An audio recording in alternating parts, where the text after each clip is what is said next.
The Chocolate Touch by Patrick Skene Catling. Illustrated by Margot Apple. Chapter 6. When the others had been excused to go out for mid-morning play, John had to go and stand by Miss Plimsoll's desk. "John," Miss Plimsoll said, "you mustn't make up silly stories to excuse your failures. I must have the truth. What did you do with your pencil?"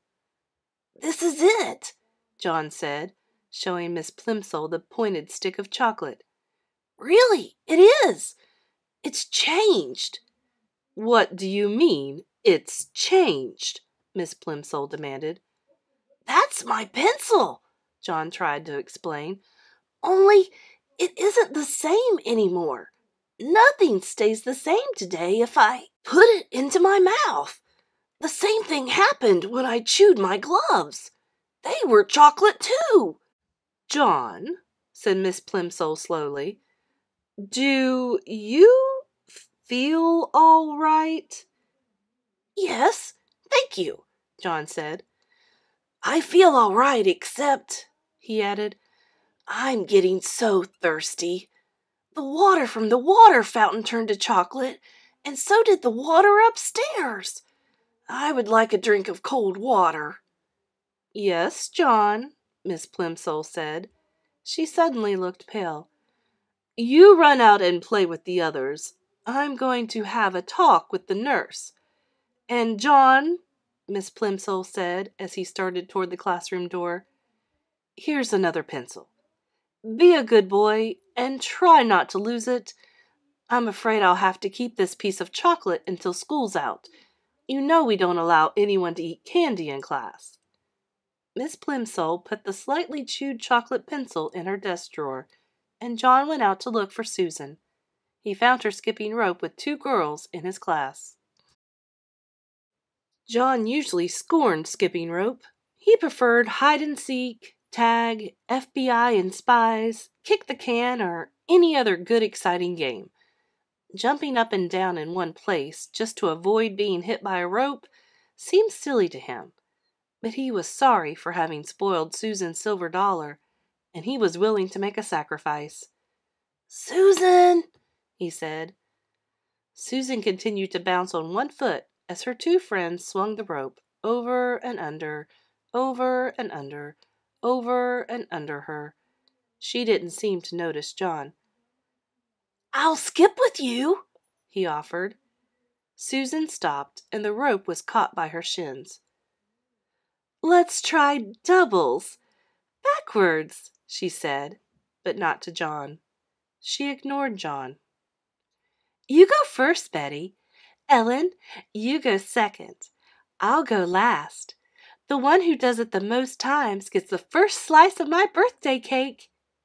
Susan looked at John, raised her eyebrows, shut her eyes, and stuck out the tip of her pink tongue. Then she turned back to the girls and smiled. Ellen whispered in Betty's ear, and Betty whispered in Susan's ear. Then all 3 of them looked at John and at each other again and burst out laughing. "Oh, Susan," John protested. "I didn't mean to do it. The trouble is, there's something magic about me today. Everything I put into my mouth turns to chocolate." The girls giggled.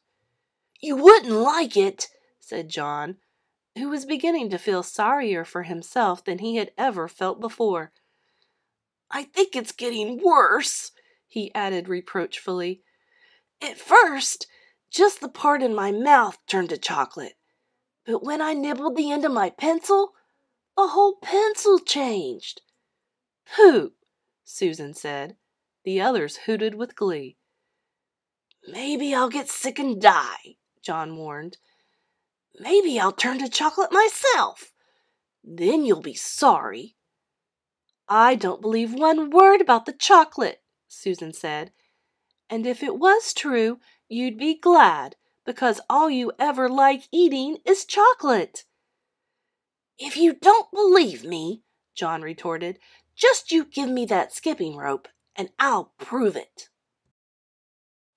The girls looked questioningly at each other for an instant, but as they hesitated, the bell rang, and it was time to go back to the classroom. The rest of the morning passed slowly for John. He was afraid that his mother was going to be cross about the missing gloves. She might not accept the excuse that he had eaten them. He regretted his messed up arithmetic test. He was sad about Susan's anger and disbelief, and he was getting terribly thirsty. Once during geography and once during art, he was excused to get a drink of water.